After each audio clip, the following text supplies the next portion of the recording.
Good evening. There are parts of this work of which I very seldom speak, and never in public. And so if you are here, it is because you are lovers of God and not seekers after argument. You are not come to compare metaphysics or to defend an opinion, but to rest a little while in the quiet of a small room and touch that which the world cannot give. I tell you frankly, the world at large has no taste for this. It demands proofs and bargains and spectacles, and when it cannot purchase them at the altar, it hires them in the marketplace. But this belongs not to the marketplace. This belongs to those who have heard, if only faintly, where 2 or 3 are gathered in my name, there am I in the midst of them. And who would dare to gather not for gain but for God? We have one question, and we will not multiply it, for in its simplicity lies the gate to freedom. When the chatter of thoughts and the flutter of senses fall asleep at night, what remains? Not what remains of your to-do list, nor of your griefs or your triumphs, not what remains of the body's pulse or the brain's measures, but what remains of you. Can you follow me to this sublime poverty? Strip from yourself the ornaments with which the world dresses you, the labels your own mind has pasted upon you, mother, father, artist, patient, debtor, doctor, and stand a while in the nakedness of being. In that stillness, tell me, have you ever noticed the one who does not move when thoughts exhaust themselves? Your thoughts sleep. The I am does not be still and know that I am God. It does not say, be busy and convince God you are worthy, nor be anxious and twist heaven's arm. It says, be still. There is a holy difference between curiosity and consecration. Curiosity pries open heaven to count its treasures, to prove or disprove, to run from church to church as if the kingdom could be found in changing garments. While consecration stands barefoot on the ground, it has whispers, here I am, and waits. We are not here to pry. We are here to be. We are not here to improve the human scene by the human will. We are here to yield, to let, to consent to the presence that is already the life of us. I am that I am. Do you hear? Not I am what the world says of me, not I am the sum of my thoughts, but I am. That word, if whispered into the night with reverence, becomes a lamp at your feet. Now, if you have been taught from childhood to think of God as somewhere else, distant, occasional, capricious, you will not enter easily into this room. But I must say to you, and say it gently yet firmly, in all the history of the world, God has never punished anyone for anything. Men have reaped the tares they have sown, and then pinned their harvest upon heaven. As ye sow, so shall ye reap. Not as God smites, so shall you suffer. Where the Spirit of the Lord is, there is liberty, not the bondage of a cosmic tyrant. And the Spirit of the Lord is not circling beyond Saturn, waiting for you to behave. The Spirit of the Lord is your consciousness of being, the life within your life, the mind of you. Hear the Master, Christ Jesus. The kingdom of God is within you. I and my Father are one. If that is true, and in this room we will dare to act as if it is true, then what we seek tonight is not a visitation from afar, but the recognition of what abides when your thoughts unlatch and your senses dim. He that keepeth Israel shall neither slumber nor sleep. What is that, watcher, if not the eye that witnesses your rising and your lying down? Mark this well. We are not here to induce phenomena. We are not here to count visions or to add experiences to our spiritual scrapbook. You must not pray for yourselves. You must not enter this with a shopping list in one hand and a stopwatch in the other. Take no thought for your life, what ye shall eat, or what ye shall drink, for your heavenly Father knoweth that ye have need of these things. We make no bargains. We offer no proposals. Prayer in this room is not wordy nor anxious. It is the hush that says, speak, Lord, thy servant heareth. It is not the mind reaching outward, but the soul relaxing inward to a presence that is not in time, not in fluctuation, not in danger of sleep. If in the silent hours you are given nothing but peace, you have been given the all. Perhaps you will say, yes, but when my head rests on the pillow, I vanish. I am swallowed by dreams or by blankness. Let us be honest. You do not vanish. The instruments quiet. The orchestra puts down its bows. Yet the hall stands. The acoustics remain. The architecture holds. So with you, thought is an instrument. Sense is an instrument. They labor by day and cease by night, and blessed is their ceasing. But you are not your instrument. There is a witnessing, an isness, that does not require a single thought for its being. Indeed, it is the ground upon which all thought dances and sleeps. I am speaking to the part of you that has always known this, though it may have been covered over by noise and fear. I am not instructing it. I am inviting it to come forth. And now, before we move on, we must consecrate our question. Do you consent to ask it not for results, not for remedies, not to find a new lever to pull upon the universe, but to know God? If you do, then this room has changed, and you have changed in it. For where two or three are gathered in that name, not the name of a creed, nor of a man, nor of a movement, but the name I am, there is an opening, there is a rest deeper than sleep. We will in due season speak of simple practices, and we will speak of law, of sowing peace and reaping rest, but tonight we set our feet on holy ground. We lay aside the curiosity that hurries and the fear that bargains. We choose the stillness that knows. The question stands before us like a doorway. When thoughts and senses sleep, what remains? Answer it not from memory, for memory is one of the instruments that will be put away tonight. Answer it not with the mouth, for the mouth grows tired and the answer is voiceless. Answer it by consenting to be. And if even that seems too much, then borrow the promise. Lo, I am with you always, even unto the end of the world. It is not your holding that makes him present. It is his being that holds you. If there is a lamp in this house, it is already lit. Sit with me a moment and let us look upon that light together, not to own it, not to trade it, but to be it. Now, having stood a moment at the doorway, let us speak plainly and tenderly about the furniture in this room. Your thoughts, your senses, your feelings, your memories, these are instruments. They have their excellence and their necessity in the daily pageant. And because they are instruments, they are also subject to fatigue. They begin, they do their work, they tire, and they sleep. The eyes become heavy. The ears turn inward. The tongue falls silent. The very organ by which you store and retrieve memories slows its spinning. And blessed is the ceasing, for who could endure the din of perpetual rehearsal? But you, my dear ones, are not these instruments.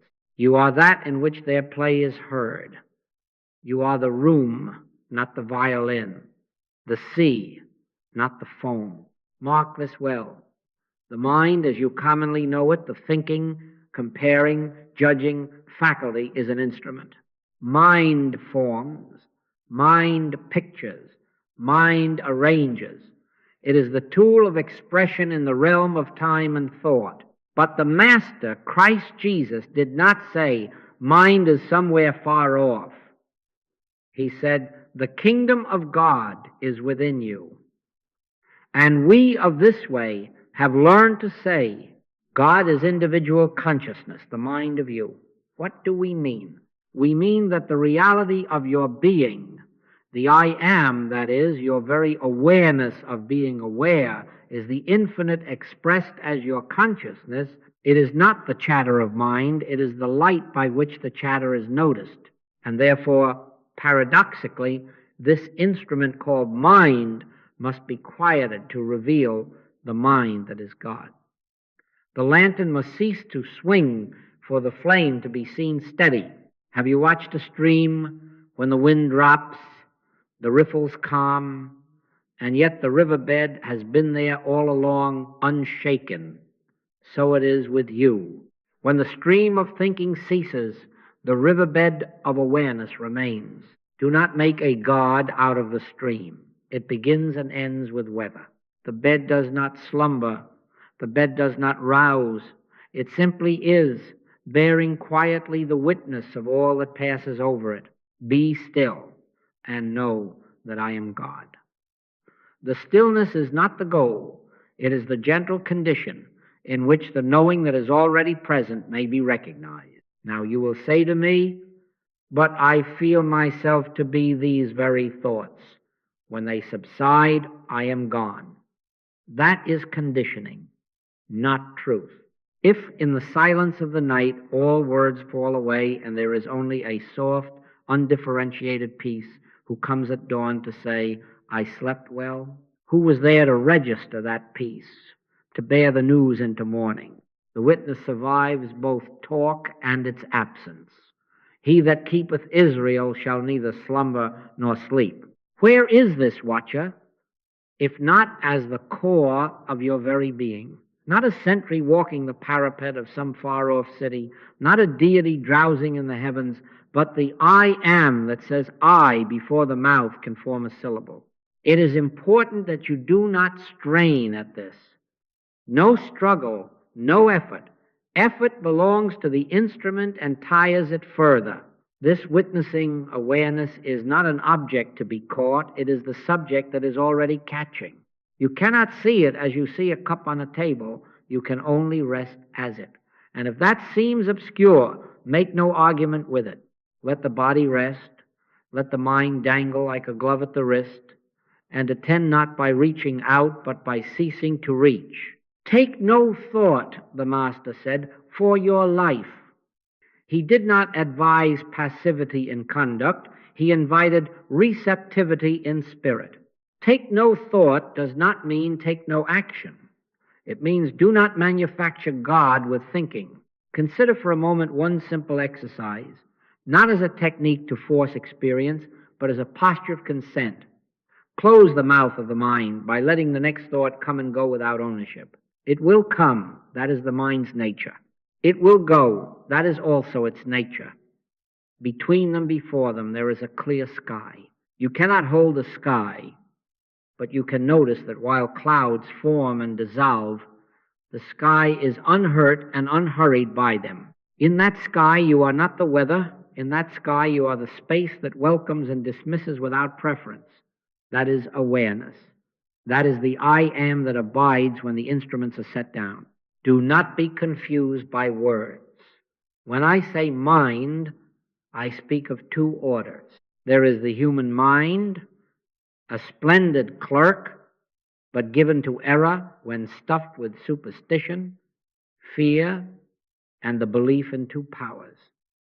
And there is mind, the one, which is God as your consciousness, which needs no opinions, no defenses, no hours of sleep to renew itself. The trick, though we do not like tricks here, is simply this. Allow the clerk to close his ledger at night. Let him go home. Let him sleep. And remain quietly as that which does not open or close, does not keep accounts, does not wear out. In him we live and move and have our being. Not on him, not under him, not separated from him, but in him, as him, one being, one life, one light individualized as your very awareness. Some of you have said to me in letters, I try to witness, and then I lose it. Beloved, you cannot lose what you are. You can only stop noticing. If a bird sings outside your window and you turn your head, the song did not stop because you looked away. So do not make a career of holding the witness. Rest as the witness, and let the mind's looking and not looking be the passing of birds. You will find, without pride and without drama, that even in the moments when dreams are vivid or fears attempt their old theatrics, there is a corner, the whole house, really, that does not join. It has compassion for the dreamer, but it does not enter the scene. That is your safety. That is your peace. It would be cruelty to ask the eyes to keep watch forever, or the brain to calculate without sleep. But the mercy of God is such that your reality does not depend upon their waking. The mercy of God is that God is your very awareness. And God does not nap between universes. Therefore you may sleep and you may wake. You may dream and you may enter the deep. Yet the one who says I before any content arises abides as itself. This is not a theory. It is the simplest fact recognized in quiet. And from this recognition flows a new way of resting. You will not try to make the night profitable. You will not bargain for visions. You will let the instruments lie, knowing the musician never leaves his own being. And this is life eternal, said the Master, that they might know thee, the only true God, and Jesus Christ, whom thou hast sent, knowing, not collecting notions, knowing, not rehearsing arguments. You will know as you allow the mind to become transparent to the soul's light, not by adding more opinions about God, but by yielding the floor to God as the light of your consciousness. Then the sense mind serves as it was intended, an instrument, while the I am remains the quiet, untroubled witness that neither slumbers nor sleeps. In that witness, fear has no roots, for fear is born of separation. In that witness, rest is natural, for rest belongs not to a body drained of energy, but to a being recognized as one with its source. So let us agree on this foundation. You are not the thoughts that sleep. You are the awareness that abide. You are not the senses that tire. You are the light in which their reports are known. No struggle, no effort, only a simple, faithful noticing and a consent to be what God already is in you. As ye sow peace, consent, quiet, so shall ye reap rest, clarity, continuance. And in this sowing there is no strain, because the seed is your nature and the soil is your own heart. Now, let us take the day and night as a single holy teaching and see how the one moves not at all while the scenes change before it. In the waking state, you rise to the labors and the sweetnesses of the hour. The mind is busy. The senses report traffic and birds and the taste of bread. If you are not careful, you suppose that this activity is life, that this parade of sensations is your identity.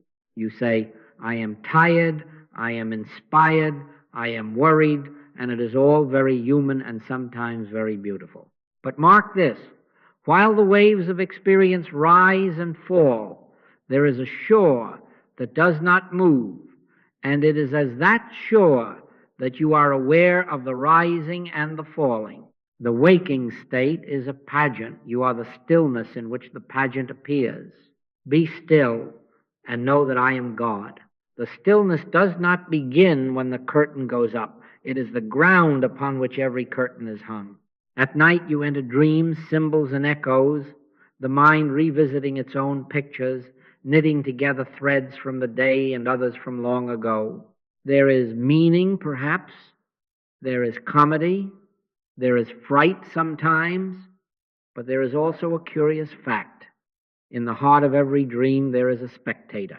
Even when the scene is fevered, something in you remains, one half step back from the drama, registering its unfoldment. That spectator is not frightened, though a frightened scene may be playing, and that spectator is not amused, though comedy may leap on the stage. The dream is motion. The spectator is the unmotioned. This is vital because it shows you, even in the mind's theater, that you are not your pictures.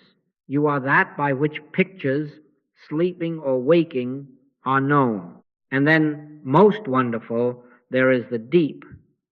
You call it dreamless sleep, a contentless quiet. No pictures, no words, no clocks, No arguments about God or the world, only a great hush. Now here is the question that opens a gate. In the morning, when you say, I slept well, who reports it? Not the mind that was churning in dreams, not the senses that lay in abeyance, not the tongue that lay still in the mouth. Who carries the news across that quiet and delivers it on the shore of a new day? Only the witness could do that. The witness survives the absence of content. The witness remains when the instruments are folded away. He that keepeth Israel shall neither slumber nor sleep. Where then is Israel kept, if not in the sanctuary of your very being? The watcher is not a deity pacing the stars. The watcher is God as your awareness, untroubled by the changes of state. Now, some of you have been taught to fear the quiet, to dread that if thoughts cease, there will be nothing left of you, that the void will swallow the self and you will be lost. But what is the testimony of your own nights? The quiet did not end you. It refreshed you. The silence did not erase you. It restored you. If awareness is present in the absence of thought, then the loss you dread never occurs. Perfect love casteth out fear. And where is perfect love, if not as the very essence of that presence which remains when both thoughts and their opposites have retired? Do not condemn yourself for having been afraid. Fear is only the product of believing in a self apart from God. But here again the Master's word, I and my Father are one. And know that oneness is not a theory about a union to be attained. It is the fact by which waking, dreaming, and deep sleep are witnessed without interruption. The one does not reunite with itself each morning. It abides, and so you abide in it. You may say, but in dreams I am deceived, and in waking I am driven, and in deep sleep I am gone. The deception, the drivenness, the seeming absence, all these are changes in the content of experience, not in the knower of experience. Distinguish, then, between the film and the screen. The film may show deserts and oceans, sorrow and triumph. It may burn, it may tangle. But the screen is not charred by fire, nor soaked by storm. The screen is constant. You are not invited to admire the screen as a holy object. You are invited to realize you are that screen, awareness itself, and that God is that awareness, individualized as you. In Him we live and move and have our being. Not sometimes, not when the credits roll, and not when they begin, but always. I had a letter once from a nurse whose night hours were filled with anxious dreams, a recurring scene of losing her way in a ward, alarm sounding, hands empty. She would wake tense, as if she had failed her patients in truth. But she began, in the few seconds before sleep, simply to acknowledge without words, I am. Not I am a nurse. Not I am going to do better. But I am. She did not pray for her dreams to change. She did not instruct God in the needs of the ward. She remembered the witness. After a week, she wrote again. The dream still visited, but there is a place watching that does not run.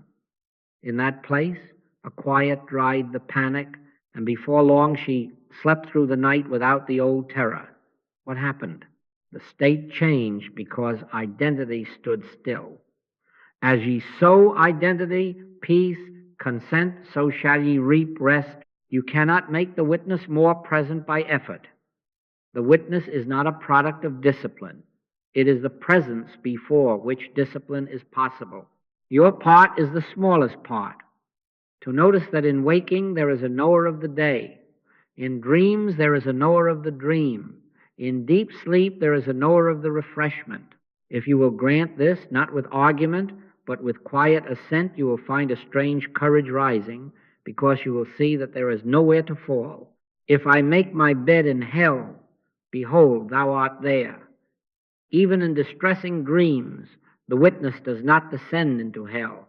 It beholds, and in beholding, it begins to unmask the unreality of fear. Do not make an enemy of the states. Waking serves, dreaming serves, deep sleep serves. In every one of them, you are invited to rest as that which neither hurries the day nor resists the night. In waking, answer your duties with gentleness, but do not attach identity to their outcome. In dreams, if fear arises, let it arise without condemnation. It cannot touch the watcher. In deep sleep, do not try to carry a lamp into the dark. The light that never sleeps is already there. And if you should ask how to carry this through the threshold of evening, the answer is not complicated. Take no thought, not a vacant indifference, but a holy yielding. Let the instruments fold, and let the word that speaks without syllables be the last awareness. Lo, I am with you always. So hear the core of this revelation as the simplest gospel across waking, dreaming, and deep sleep. One presence witnesses all without change. This witnessing presence is not other than God. This witnessing presence is not other than you, as God individualized. Therefore, the terror that you will be dissolved by silence is a superstition. It has no law to sustain it. For where the Spirit of the Lord is, there is liberty. And the Spirit of the Lord is the very awareness by which liberty is known. Rest, then, not as a body collapsing at day's end, but as a being already complete in God. And when you rise, rise from the same stillness, for the light did not blink. It watched through the night, and it walks as you into the morning. Now, because we live in an age of instruments, let us honor them in their place and then quietly move beyond them. I have sat, as some of you have, in rooms where wires and paste and gentle machines register the tides of the brain, alpha lapping into theta, theta into delta, and I tell you there is usefulness in it. There is kindness in those who watch to help a body rest and a nervous system settle. Give thanks for every honest labor that lightens human fear. But mark this well. The instrument can trace a wave. It cannot weigh the I am. A lens may photograph a landscape. It cannot photograph the one who is seeing. A scale may weigh the loaf. It cannot weigh the hunger or the love that bakes. So with these clever devices, they show us the weather of mind. They do not show us the sky of awareness in which all weather comes and goes. He that keepeth Israel shall neither slumber nor sleep. No register can catch that watcher, because the watcher is the life that beholds the register. What, then, are they seeing when the screens dance? They are seeing the mind's activity, and in seeing it, they may assist the mind to quiet, and we bless that. But do not mistake the clerk for the proprietor. Do not confuse the flicker of neurons with the light by which flicker is known. The machine can only testify to movement. It cannot testify to the unmoved. It can report the orchestra's volume. It cannot report the silence in which music appears and to which it returns.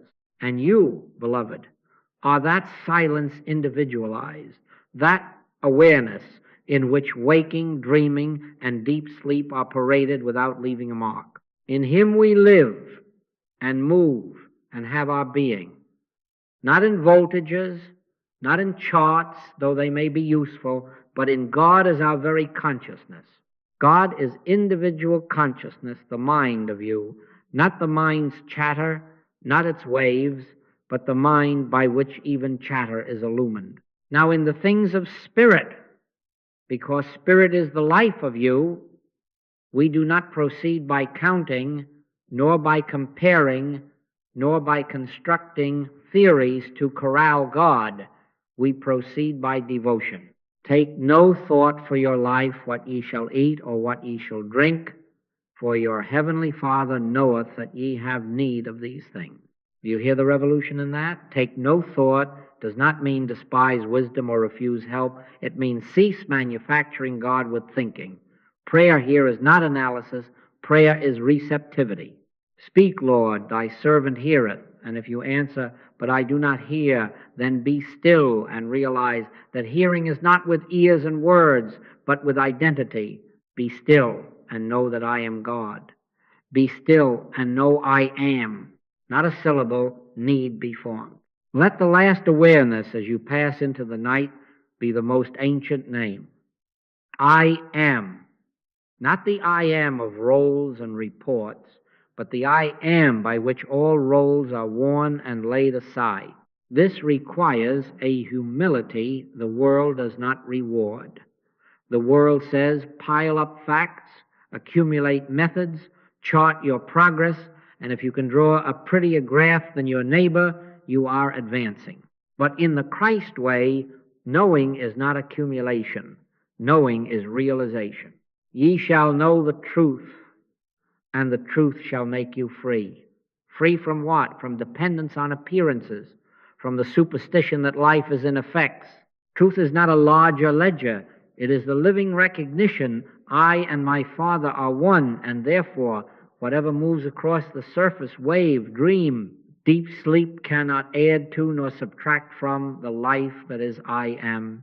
Spiritual knowing is to stand as that oneness, quietly, no boasting, no show, and to let mind, that is, God as your consciousness, govern mind, the instrument, without interference. Some years ago, a young neurologist found his way into one of these small rooms. He came reverently, but with his pockets full of charts, night after night, of his own delta rhythms, annotated with caffeine intake and evening steps. He was exhausted by caring, if you can imagine such a thing. He asked me if, by learning to sink himself more quickly into delta, he might optimize his rest. I told him, as I am telling you, that you cannot optimize God. You can only cease obstructing. That evening, he did not learn a technique. He learned to say nothing. He sat for 15 minutes before sleep with one acknowledgement only. I am.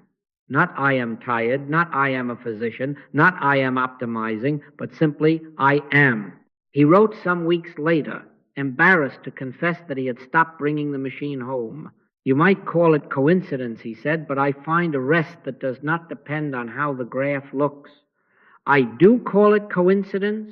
No, I call it law, the natural appearing of the unseen. Law, as ye sow, so shall ye reap. He sowed identity, he reaped rest. You may also call it mercy, since mind, free of opinion, invariably forms harmony. Now, please do not take this to mean we cast away the chart or despise the helper. We rejoice in every honest art that eases human fear. But when you come to the threshold of night, put down your clipboards and enter your closet. Enter into thy closet, and when thou hast shut thy door, pray to thy Father which is in secret. And what is that secret place, if not the awareness that is already your life? There, words are an intrusion. There, you do not petition sleep. You do not bargain for dreams. You do not promise God you will try harder tomorrow. You rest in I am. You trust that your Father, which seeth in secret, shall reward thee openly. The reward is not a number, it is peace. The reward is not a graph, it is the continuity of awareness gently recognized, so that whether the mind is active or inactive, you abide as that which never nods. Another letter came to me, a woman who worked with instruments by day and wore out her eyes on dials. She wrote that after adopting this wordless turning, she could not prove anything to a skeptic, and she had given up trying. But, she said, there is a new habit in me. I yield before sleep, and I am born. You will say, coincidence. I will say again, law. As ye sow peace and impersonal love, so shall ye reap rest. The mind, freed for a few quiet minutes from self-concern, becomes a clear window, and through that window the soul's harmony appears as lawful effect. You may call it grace. We of this way call it the nature of God revealed. And so, while the world rushes to measure, we, for a little while, let ourselves be measured by God. Not judged, not condemned, for where the Spirit of the Lord is, there is liberty, but met, held, recognized as the very expression of that Spirit. This is our refrain. From counting waves to knowing the water, from analyzing prayer to being prayer, from self-seeking outcomes to impersonal receptivity. If you will take this posture, humble, simple, without demand, you will find that the night itself becomes sanctuary, not problem, that the witness is not an idea visited on Sundays, but the life you are, continuous, untroubled, awake within all states. And from that recognition, you will be ready for a deeper practice, not to obtain, but to consent night after night to the light that never sleeps. Now let us make this plain and tender, because it is to be lived, not admired. When the lamps dim and the house falls quiet, set a small altar in the heart, not by building, but by ceasing to build. Sit as you are, comfortably, without postures to prove holiness, and let the day unhook itself from your shoulders. Do not gather the hours for one more review. Lay down the ledgers, lay down the triumphs and the stings. You are not here to petition, to bargain, to inform God of what God has watched all day. Take no thought for your life, for your heavenly Father knoweth that ye have need of these things. We do not come to get, we come to consent. We come to the threshold of night to yield the instruments and to rest as that which never tires. Now, identity first. This is the foundation, because if you begin with need, you will end with need, but if you begin with truth, you will rest in truth. In a whisper, or without sound at all, acknowledge, I and my Father are one. Not I hope to be, not I shall become, but I and the source of my being are one. Let the words be the light switch. Then do not keep flipping it. Be still, and know that I am God. Know I am. That is, notice that awareness is already present, that it is the very presence of God, individualized as you. Spend no energy trying to hold it, to feel it, to decorate it. Rest in it as it rests in you. And now the corrective that will save you years of wandering. You must not pray for yourself. Hear the Master's counsel without dilution. Your Father knoweth. To attempt to get something for me or mine in prayer is to drag the holy into a marketplace. We refuse that. Our prayer, if you must call it that, is impersonal. It is for the realization of God's presence as all being. Not for my comfort, nor for my family state, nor for the success of plans, for the appearing in consciousness of the presence that is already the life of the world. If a phrase helps you surrender, let it be this: Father, glorify thyself, or simply, thy kingdom come, thy will be done. And then let the silence continue, the sentence where words cannot. Speak, Lord, thy servant heareth. Put the ear of the heart to the door. Do not try to hear syllables. Hearing here is not of language. It is receptivity. The temptation will come to compose a pious monologue, to rehearse needs, to explain difficulties, gently, lovingly decline. Each time a thought knocks, what about that bill, that pain, that child? Let it come, let it go, and return without argument to the simplest notice: I am. Not as a mantra to pound into the mind, but as an acknowledgement of fact, once, twice, and then quiet. If a verse rises like fragrance, receive it and let it pass. The altar is not a desk. It is a space where God is God as your very being. How long shall you sit? Long enough to become honest. 5 minutes will do for one, 15 for another. The measure is not time, it is consent. You will know you have consented when the shoulders drop and the breath finds its own rhythm and the center in you ceases to lean forward to get. Mark this. You are not trying to fall asleep. Sleep is not your goal. God is your rest. We do not turn to spirit for effects. We turn to spirit because spirit is our life. Yet by the law that cannot be mocked, effects appear. As ye sow, so shall ye reap. Sow identity, reap rest. Sow impersonal love, reap harmony. But keep your eye on the sowing, not on the barn. If the impulse to bless arises, let it be unowned and universal. Do not pick out persons with strings attached. Let the consciousness that is I am flood without direction. The nations, the sick, the rulers, the forgotten. Let it rest on every crib and every deathbed and every watchman. Not yours to decide who shall be comforted. Yours to know that comfort itself is. Say within, perhaps, Father, be thou the life of all, and then release even that.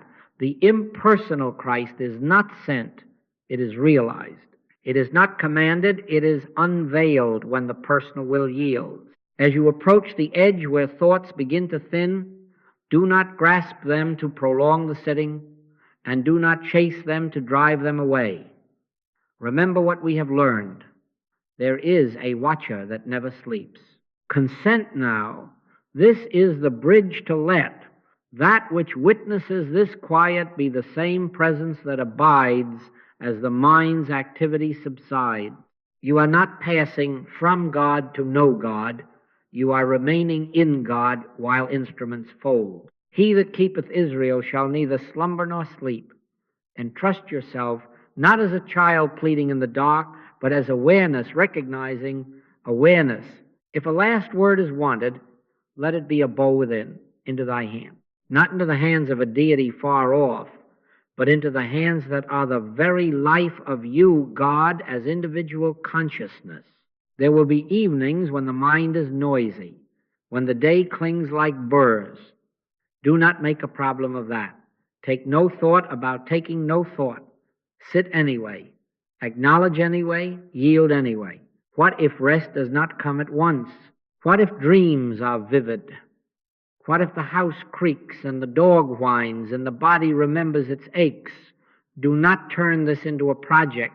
Where the Spirit of the Lord is, there is liberty, even liberty from improvement schemes.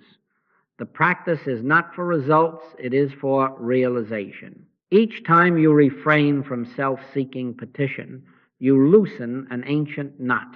Each time you choose impersonal receptivity, the mind becomes a clearer window, and the soul's harmony appears in lawful ways unseen by human calculation. I knew a mother who suffered the nightly panic over her child's sleep. She would plead, instruct heaven, bargain for hours, and by midnight be exhausted in body and spirit. She dared, at last, to cease praying about sleep and to begin resting as God. 10 minutes by the bedside, no petitions, only the quiet acknowledgement, I and my Father are one, and speak, Lord, thy servant heareth. Then silence. Not once did she ask for the child's rest. Within days, without fanfare, the house became a sanctuary. Was the child changed? Perhaps. But know this, when one sows impersonal peace, home itself reaps rest. Mind, freed of fear's interference, shapes the conditions of body and room in harmony. Law, not magic. God, not manipulation. And so let the rhythm be simple. Evening by evening, enter your inner closet and shut the door, not to exclude the world, but to exclude self-will. Acknowledge oneness, refuse petition, welcome silence, consent to the watcher's watch. Then turn to the pillow as to the altar's other side, confident not in sleep, but in God. If words arise in the night, meet them with the same consent. If you stir at 2 or at 4, do not scold the clock. Let that moment be a brief vigil, no asking, only being. In this way, the continuity that is already true becomes consciously lived. Awareness unbroken through waking, dreaming, and the deep.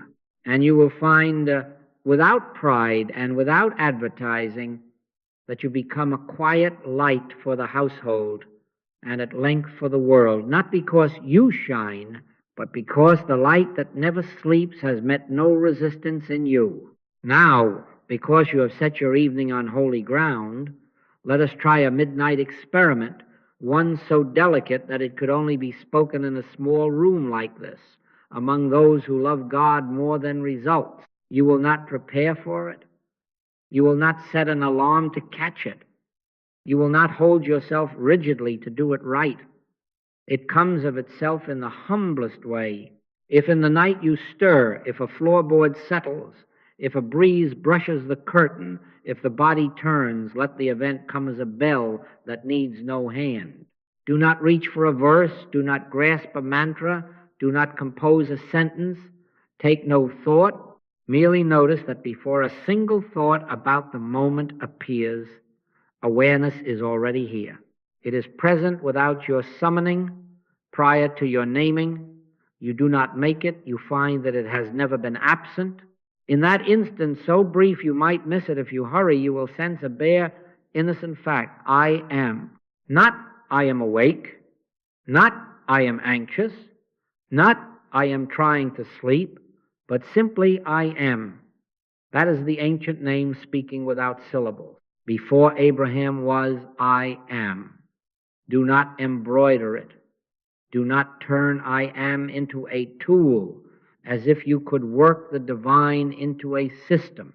The mind will be eager to resume, to label, to solve, but postpone it one breath, perhaps two, and notice what is true before the resuming begins. The witness is present, the watcher is watching, and nothing need be done to maintain it. He that keepeth Israel shall neither slumber nor sleep.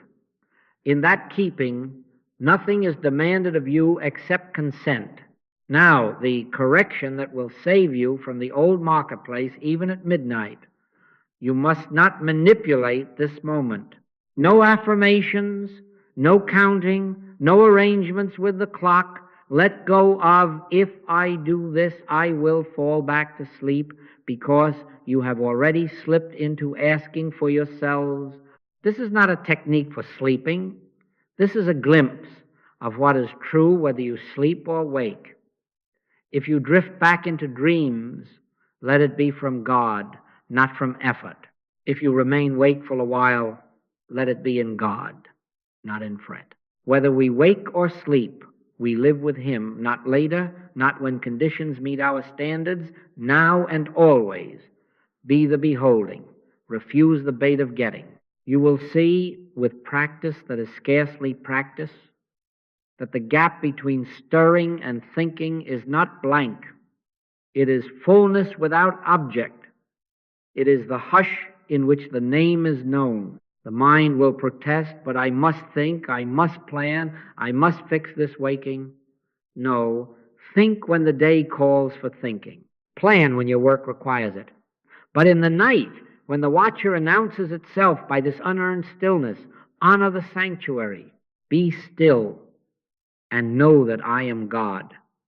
Notice how the body's breath goes on without your command, how the heart keeps its watch without your overseeing. Let these simple evidences preach to you. Life sustains life. God, as your very consciousness, sustains the knowing of God.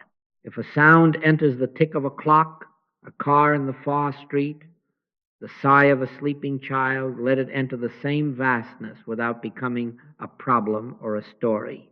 If a sensation passes the weight of blanket, the cool of air on the cheek, let it pass in the same unstirred light.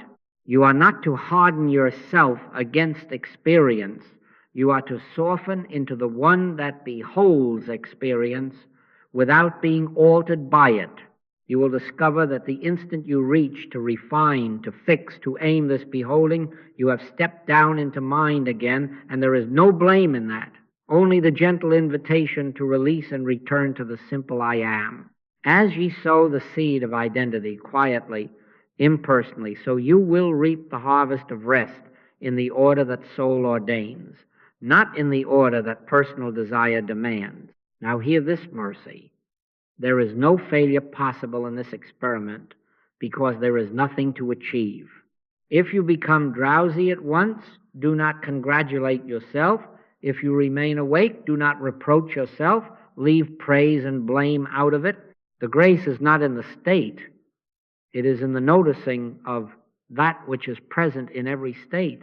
In Him we live and move and have our being. If you must bring a word to steady the heart, let it be only this: into thy hand.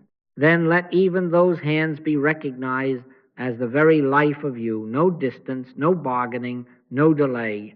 The midnight becomes a sacrament when the personal ceases its commerce and the impersonal I am stands revealed.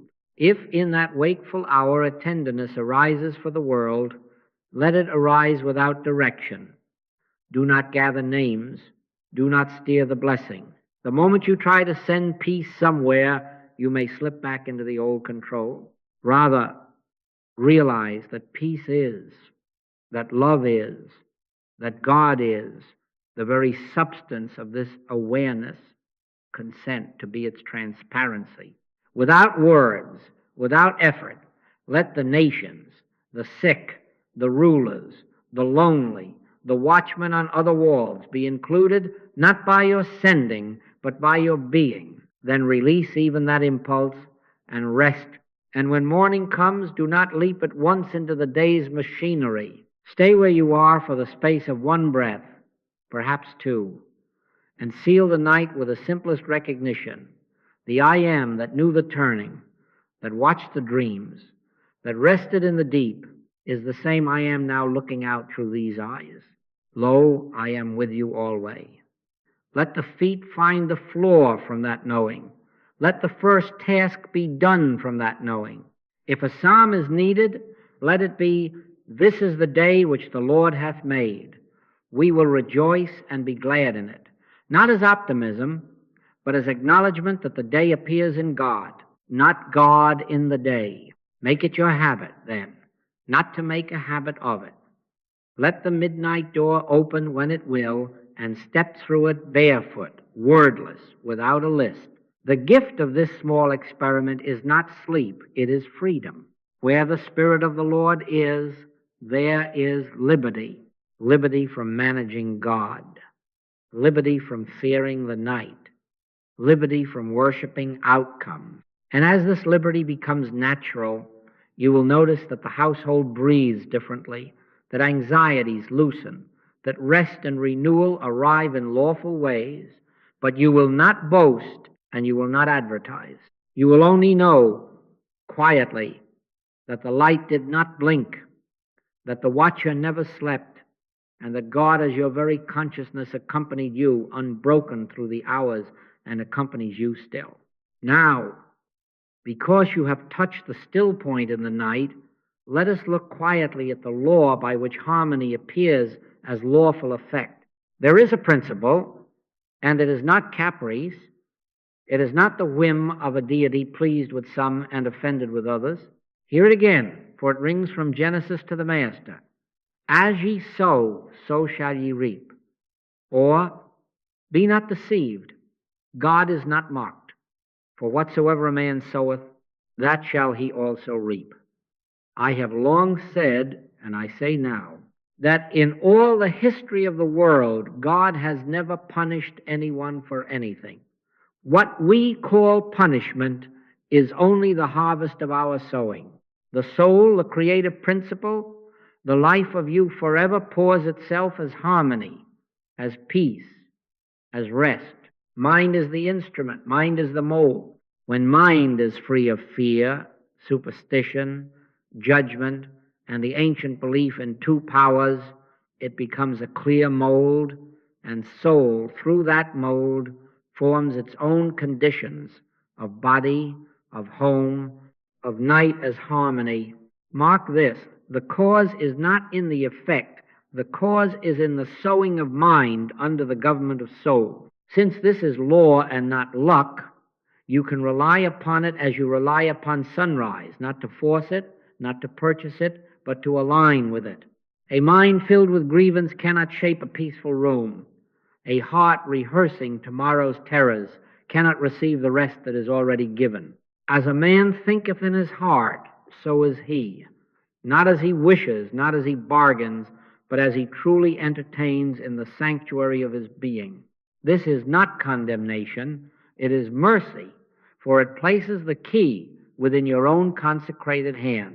If resentment has been your nightly story, the harvest has had to follow the seed. If anxiety has been the household's lullaby, the body has listened and obeyed. And if tonight, by grace, you sow peace, not with effort, not with manipulation, but with consent, you will reap rest in the order that soul ordains, not in the schedule that ego demands. Now the correction, for without it you will wander.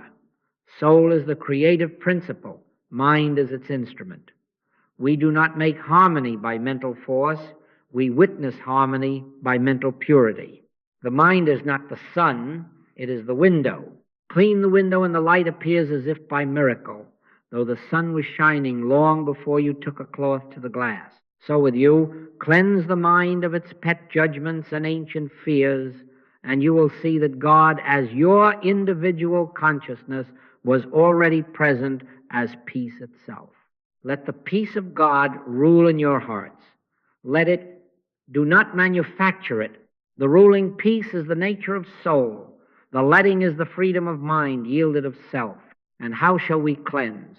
By refusing the traffic of two powers, and by forgiving. Judge not, that ye be not judged. Not because judgment makes God angry, but because judgment seeds the very field in which you will walk. Forgive until 70 times 7. Not to be heroic, but because forgiveness loosens the mold that tightens around your nerves and presses upon your bone. Do you see? Each unstated condemnation in the twilight contracts the mold. Each small release, Father, forgive, they know not what they do, widens it. This is metaphysical hygiene, not moral theater. No criticism, no judgment, no condemnation. This is not sentiment, it is law applied. As you decline the bait of blame, you untie the knots that choke the night. As you yield the mind to impersonal love, the soul rushes through the cleared channel and shapes the house with rest. A story, because we are human and we learn by seeing. A foreman wrote me, years of nights spent auditing the day's slights. He lay down and gathered names. The slow worker, the petty superior, the customer with the cutting tone. He sowed, he said, a field of thistles and woke in the field. He had planted jaw tight, heart rapid, no rest. He dared a different sowing. For 2 weeks, before sleep, he sat 10 minutes in silence with one acknowledgement only.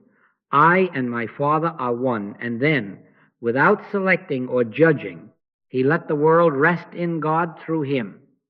He refused to narrate the day. He refused to fix the cast. He wrote later apologizing for what he called a lack of scientific proof, but saying this, when I stopped settling scores in the dark settled me. You might call it coincidence. I call it law. As ye sow peace in impersonal love, so shall ye reap rest inevitably, lawfully, like seed to harvest. And now the practice that makes the law plain without turning it into a market. Before bed, bless the world impersonally, not for yourselves, nor for your families, nor for your plans, for the appearing of the presences all. Sit quietly and refuse judgment. If faces float by, do not arrange them into heroes and villains. Let them be bathed in the same light that bathes you. If you must use words, let them be the Master's own. Thy kingdom come, thy will be done. Or hear him say to you, peace I leave with you, my peace I give unto you, and then be still enough to receive what has never been withheld. Let the mind pour peace into the night as naturally as the heart pours blood. Do not aim it. Do not count it. Do not measure result. You are not sending anything. You are letting the soul's own harmony have its rightful rule. Your Father which seeth in secret shall reward thee openly. The reward is not a transaction. It is the unveiling of what is. Refuse, therefore, the old commerce with God. Sleep is not a wage paid for piety. Rest is not a prize for correct technique. Take no thought for your life, for your heavenly Father knoweth. Do you hear? Your rest is known because your life is known, and your life is God. You are not coming to Spirit with a bargain, I will bless the world if I may sleep. No. You come to Spirit because Spirit is your being, and in that yielding, the law, unmoved and unmanipulated, appears as peace in the room, as kindness in the breath, as a body at ease. He maketh me to lie down in green pastures, not by cajoling, not by earning, but by being the shepherd who is your very life. Some will ask, but what of the anxious body, the nervous system, the habit? I answer gently, do not despise helps, but do not enthrone them. Sow peace. Refuse judgment. Forgive. Acknowledge oneness. Sit in the quiet and let the mind be a clear mold. In the days that follow, you will notice not fireworks, but lawful signs, a loosening across the brow, a softening in the speech, a room that seems to hold you instead of resisting you. You will not be able to prove it to the skeptic, and you will not try, because proof is not your work, sowing is. Law is God's work, and law never sleeps. Where the Spirit of the Lord is, there is liberty. Liberty from retaliation, liberty from fear's nightly projects, liberty from the bondage of two powers. So take up this sowing as a simple grace. The night is not an enemy to be subdued. It is a field already sown by the soul with its own peace. Enter it as a steward, not a merchant. Let your mind, free of grievance and bargaining, pour only what it would gladly reap. And when the harvest appears quietly, naturally do not boast and do not advertise. Give thanks and pass it on without words. In this way the law becomes not a doctrine but a life. Mind yielded, soul creating, peace sown, rest reaped, and the household breathing the liberty of God. Now let us speak plainly about fear in the night. For it is not an enemy to be fought, but a mist to be evaporated by light. Set the record straight and let it be settled in you like a cornerstone. In all the history of the world, God has never punished anyone for anything. What we call punishment is harvest. What we call wrath is law, appearing through the mold we ourselves have offered. God is love. There is no fear in love, but perfect love casteth out fear. Do you hear the mercy in that? Fear belongs to ignorance, not to love, to superstition, not to spirit. The night itself is not a power for or against you. It is the same God appearing as quiet. The difference is only in the story the mind tells in the dark and the law that obeys the telling. Nightmares, then, are not messages from a punitive heaven. They are residues of belief, damp films developed in the dim room of the mind. Do not condemn yourself for them. Do not analyze them into an idol. Waking or sleeping, the harvest arises of the seeds sown, judgments rehearsed, grievances polished, fears invited to supper. As a man thinketh in his heart, so is he. But this is not a verdict. It is a door. For what is sown can be rezoned, and what is formed can be reformed when the mold is cleansed. The Master gave us the solvent, and he did not stint on its measure. Forgive until 70 times 7. Forgive the day, forgive the players, forgive the memory that insists on repeating its scene, not by heroic effort, not by moral posing, but by letting light be light. Say within, even as you turn the pillow, Father, forgive, they know not what they do. Include yourself in that mercy. They know not, I knew not, but now the light has come, and the film cannot develop in this brightness. Mark this. The terror that creeps toward the bed at 2 in the morning, what is its presumption? That you are a separate self in a cosmos of two powers, vulnerable to a God who might judge and to a darkness that might swallow. But you are not a separate self, and God is not two. I and my Father are one. The darkness does not swallow God, and God is your very consciousness. The darkness and the light are both alike to thee. If darkness and light are alike to God, and God is individual consciousness, the mind of you, then what is night but another garment on the same life? The fear that something dreadful will overtake you in sleep rests on the ignorance that you vanish there. But every night you pass through the gap of thoughtless deep, and every morning you confess by the very fact of remembering that a witness went with you. Across waking, dreaming, and the deep, a single presence abides. Lo, I am with you alway.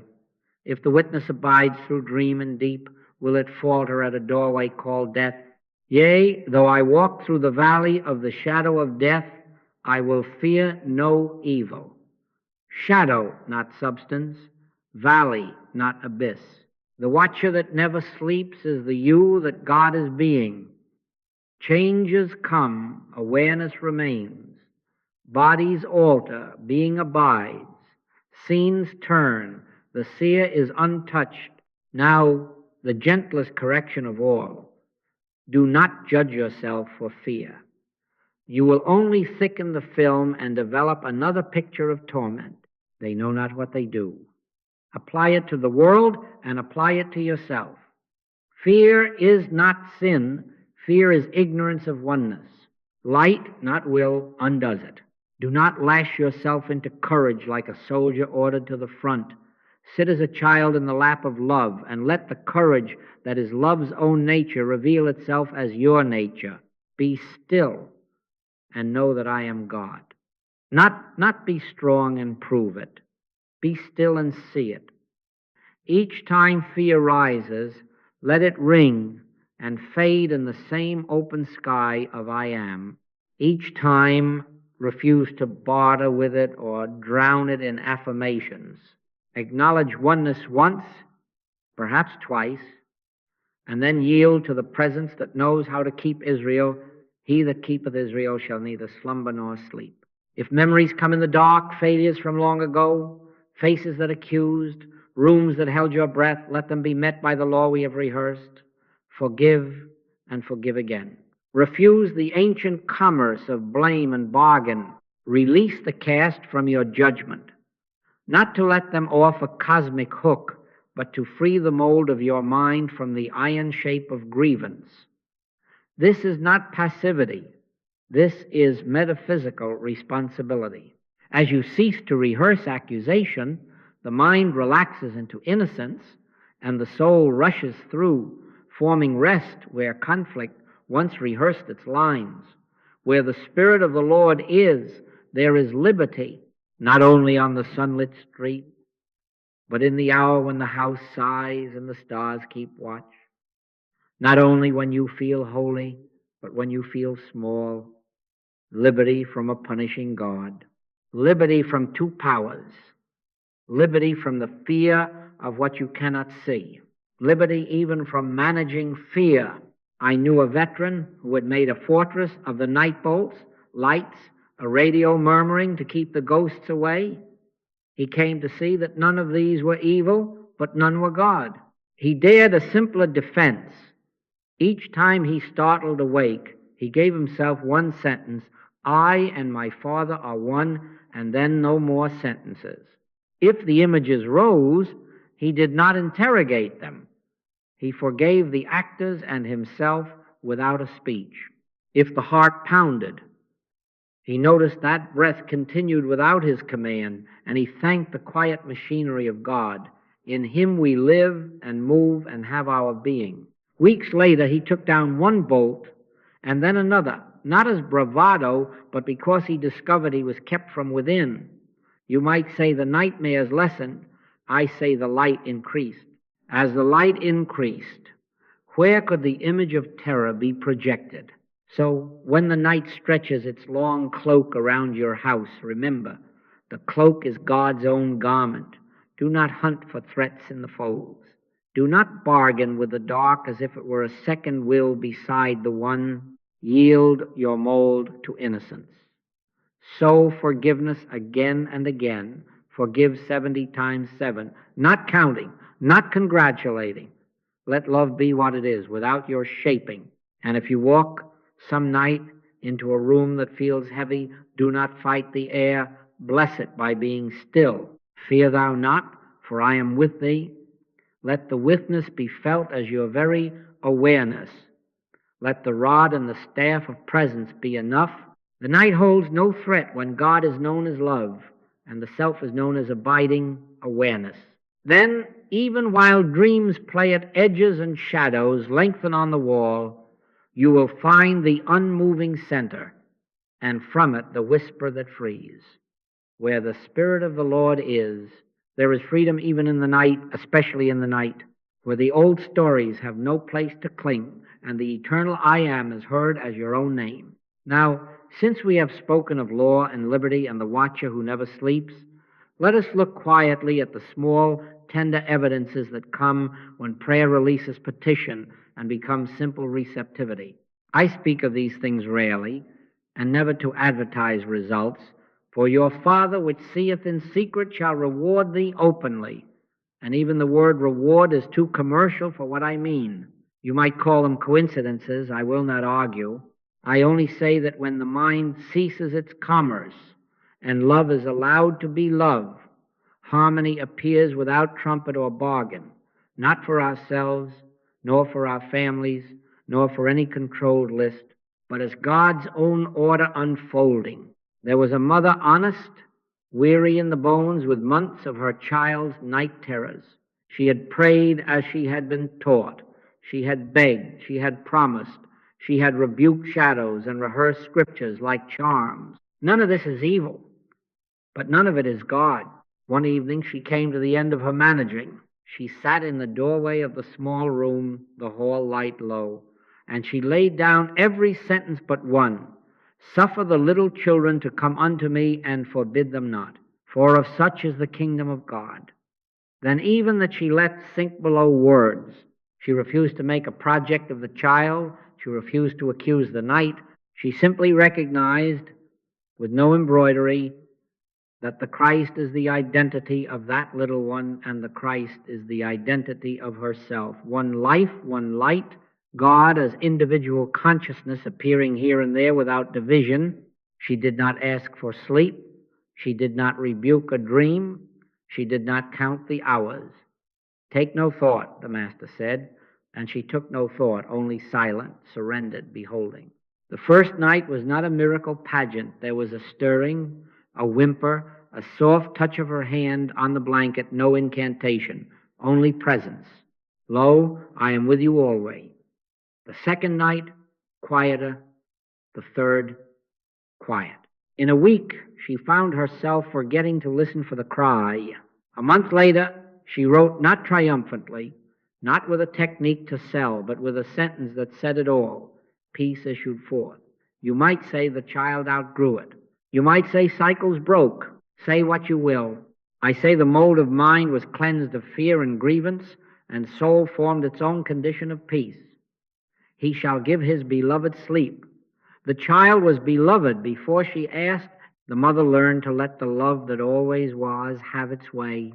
And there was an insomniac, years of trying devices, murmuring, books by the bed about sleep hygiene, the clock face, a tyrant. He came at last to a kindly despair, and with it to a different obedience. He did not try to sleep, mark that.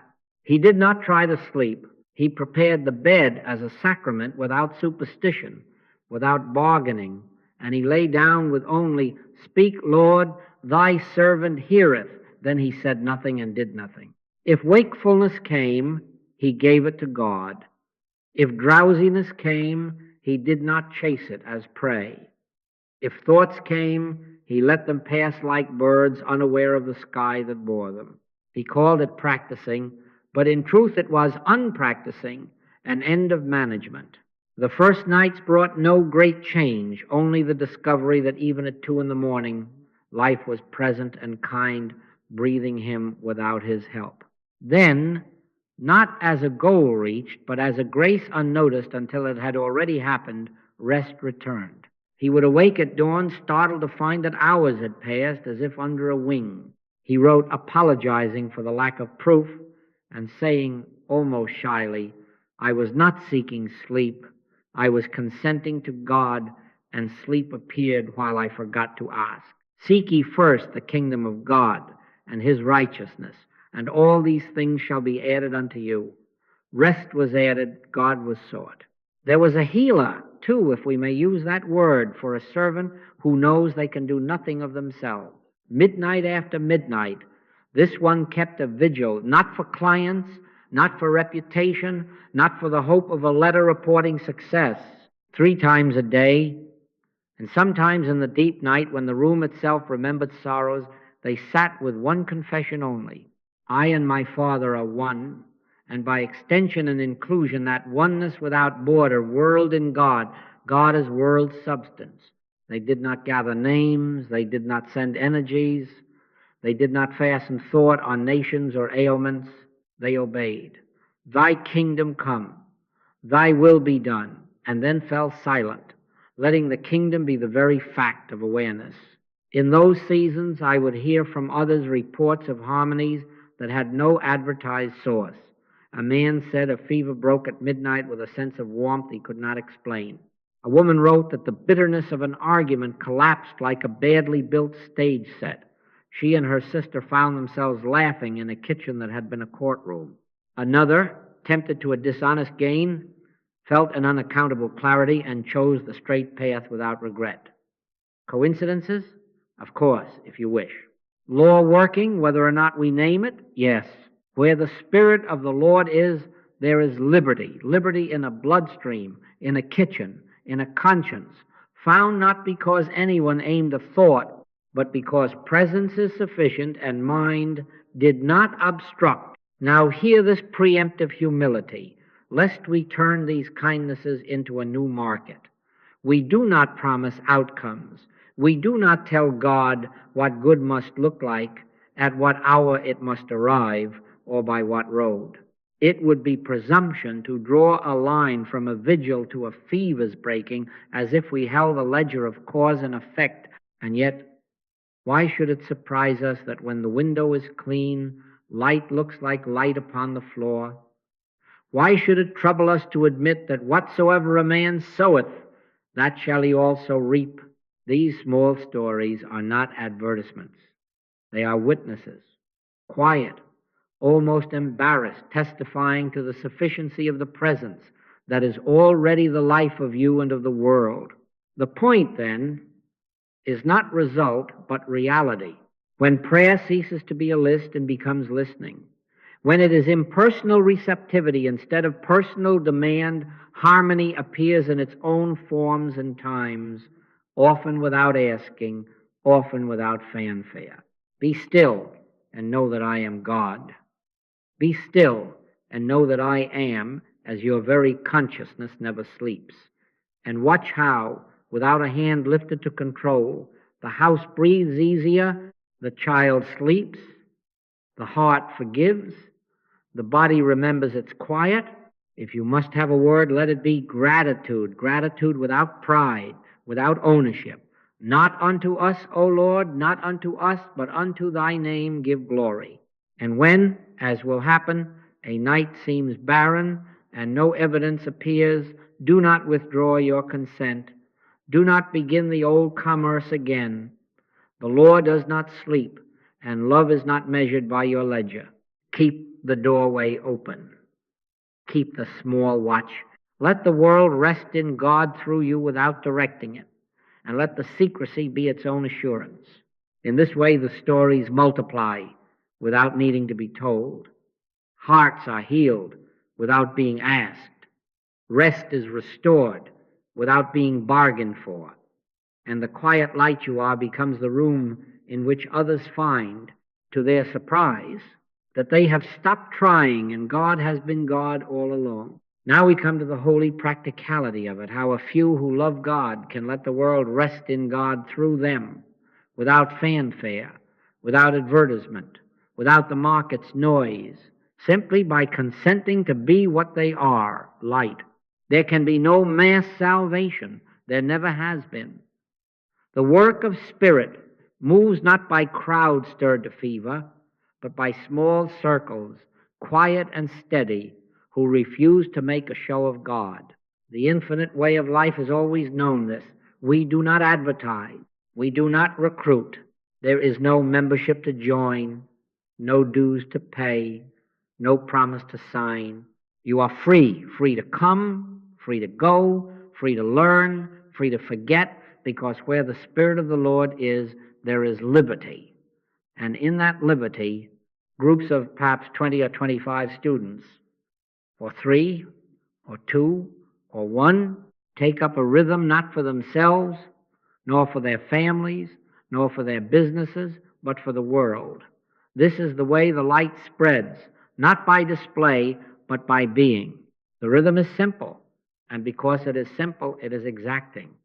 3 times a day, without announcing it to anyone, you sit 10 or 15 minutes in pure receptivity.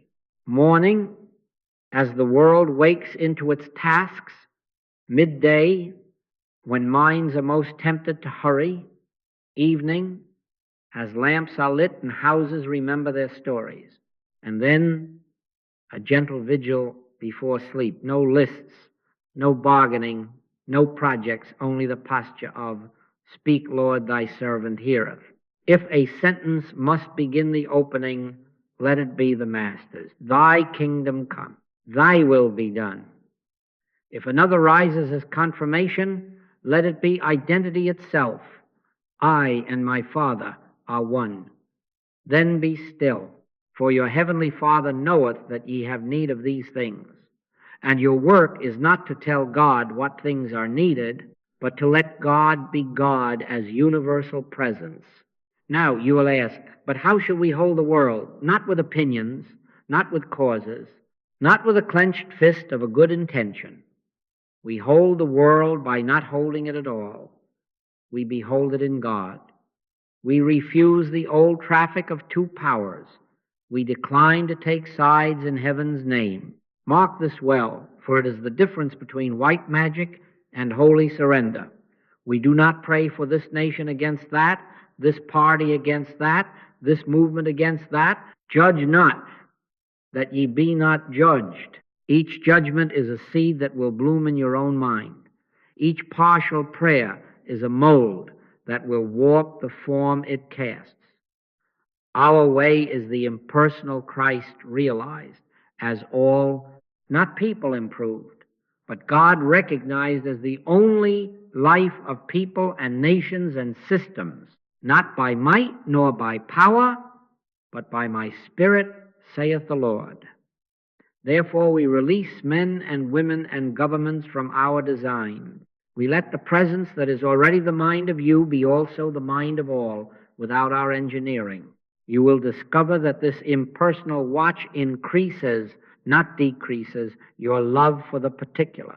When you take your seat in the small circle, the neighbor who wronged you last week may float before you. Release him into the same light you consent to for the world. The leader whose speech troubled you, the child in a hospital you will never enter, the worker bent at a late machine across the sea, each is met not as a problem to fix, but as the very sight of God's appearing. In him we live and move and have our being. Each time your mind reaches to control, return to the simplicity that ends argument. Thy will be done. Each time anger dresses itself as righteousness, remember the solvent that undoes the film. Father, forgive them, for they know not what they do. Not once, but until 70 times 7. And then again when you have lost count. In this way, mind remains a clear mold and soul pours its harmony as law. Here is the marvel that humbles pride and strengthens patience. As these circles keep the rhythm, An awareness thread crosses the hours and the hemispheres. While you sleep, another somewhere is consenting to God, and while they sleep, another carries the same consent. Dawn in one city meets midnight in another, and the vigil does not end because clocks disagree. He that keepeth Israel shall neither slumber nor sleep. Understand this not as a command to human effort, but as a revelation of divine continuity. The watcher that never sleeps is the I Am, and the circles are only consenting windows through which the one sun shines in every time zone. And so, when your body grows drowsy and slips away into deep stillness, you need not imagine that the thread breaks. It is held by the one who holds all, and yet you will find, as practice matures, that even across the change of states there remains a sense quiet, unboastful, that awareness abides. Lo, I am with you always. Do not think this small. Do not think it ineffective because it is hidden. Seeds do not debate their strategy. They rest in law, and by that rest they break open the earth. As ye sow, so shall ye reap. Sow the world in peace impersonally, without a plan for outcome, and you will reap in the order love appoints the quiet evidences of a universe governed from within. You may never know, and must not require to know, how a border cools instead of burns, or how a kitchen laughs instead of judges, or how a conscience chooses the straight way in the night. It is enough to be faithful to the rhythm and faithful to the ethic of non-control. Religion becomes a shamble when it turns prayer into a marketplace. Spirit becomes visible when prayer becomes surrender. When we cease to try to get and begin to let, this mission asks no heroics. It asks only that you be what you are, and that you do it together in the way that prevents pride from taking root. No one leads as a personality. The presence leads. No one reports results. Life testifies in its own time, and usually to someone else in the humble side streets of Providence. The circle is not a club, it is a consent. It meets in living rooms and offices before the doors open, in hospital corridors when the elevator is late, on park benches at noon with eyes open to the sparrows. Be still and know that I am God. That is the whole charter. And if the circle grows, it will not become a mass.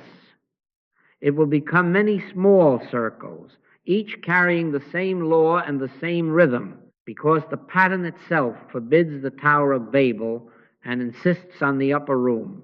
You will feel, as this rhythm deepens, a widening tenderness that is not sentiment. It is the Christ love that has no borders. You will walk past a newspaper stand and feel no compulsion to argue with headlines. You will sit at the edge of a sleeping child's bed and refuse to turn the cradle into a shrine of fear. You will hear of distant tremors and, without opinion, let the world rest in God through you. Then carry that same poise to your pillow. The vigil before sleep is not a fourth duty added to the day. It is the day's surrender into the continuity of the one. Lay down every outcome. Lay down every name. Lay down even the image of yourself as watcher, and let the watcher be the one who has never closed his eyes upon creation. Thine is the kingdom, and the power, and the glory forever. So from me to we, and from we to the world, not as a chain of command, but as a circle of light that never sleeps, let the rhythm be your humility, the ethic of non-control your purity, the impersonal Christ your only cause. In such a life, our continuity of awareness matures without strain, and the world, without being asked and without being managed, finds rest in God through us. And we, finding ourselves in that same rest, give thanks and keep the watch. Now, dear ones, we come to the commission, and we keep it in the same small room spirit in which we began. I do not say this in public. I say it to God lovers who will not turn it into a slogan, but into a life. The Master's word is not a compliment, it is identity. Ye are the light of the world. Mark it well. You do not take light into the night as if light were a torch you could forget. You are the light in which the night itself appears. The darkness is not a second power. It is simply the light wearing a quieter garment. God is individual consciousness, the mind of you. Therefore, the I am that abides through waking and dreaming and the great silence of deep sleep is the same I am by which morning breaks and birds remember their hymns. The watcher that never sleeps is not outside you. It is your very self in God. I and my Father are one. Now for the walk, simple enough for a child and exact enough for a saint. Each morning before the world puts on its many masks and before you put on yours, pause on the threshold of waking and let one recognition seal the day. I am is here before I think. Not I will begin to be aware when I rouse, but awareness is already present and I awaken within it. This is your quiet authority. Then do not bargain with God for safety or supply, for your heavenly Father knoweth that ye have need of these things. Take no thought for tomorrow's bread or today's defense. Stand a moment in the stillness that prays without words. Speak, Lord, thy servant heareth. And then go about your tasks without strain. What you carry is not a plan. What you carry is presence, and presence is self-executing law. In the evening, we seal the circle, not with a tally of victories and defeats, but with a surrender that frees the mold of mind to be clean for the night. Forgive consciously 70 times 7 if need be, until you cannot remember the arithmetic. Forgive the day's faces, the strange look in the mirror, the headline that tempted you to judge. Refuse the old market of prayer that buys and sells outcomes. Give freedom as your gift to all. Release men and women and governments from your designs. Release the world from your saving. Release yourself from your management. Let your last act of the day be wordless, receptivity, identity-centered and impersonal. Thy kingdom come, thy will be done. Then be still. As ye sow in that stillness, so shall ye reap. And what is sown as peace in the mind is reaped as rest in the body by the law of soul. Now hear the great sending that contains no strain. Go ye out, yes, but not as crusaders. Heal the sick and raise the dead, yes, but begin with the sick assumptions and dead beliefs that have crowded the temple of your own mind. You will not plead with God to change conditions. You will abide in the one presence that changes the seer and thereby the seen. I can of mine own self do nothing, said the Master. And he did all things by not doing them of himself. We do not aim thoughts at persons. We do not call down powers like actors on a stage, not by might nor by power, but by my Spirit, saith the Lord. The Spirit accomplishes by being itself. Your office is to get out of its way and witness its sufficiency where the world had pictured a lack. Carry the dawn into common rooms, in the office where ambition spars with fear. Sit 3 breaths in the interior silence and remember, in him we live and move and have our being. On the tram where faces glaze under burdens, bless without words, no criticism, no judgment, no condemnation, and watch how the air around you forgets to be tight. In a hospital corridor, do not argue with appearances. Be still and recognize one life appearing as many forms. And let that recognition be the anointing. You will not always see a result, and you must not require to see one. Yet you will grow familiar with a certain lightness that enters rooms as if through windows you did not open. Let your light so shine before men, not by display, but by being what you cannot help but be. Make midday your corrective sacrament.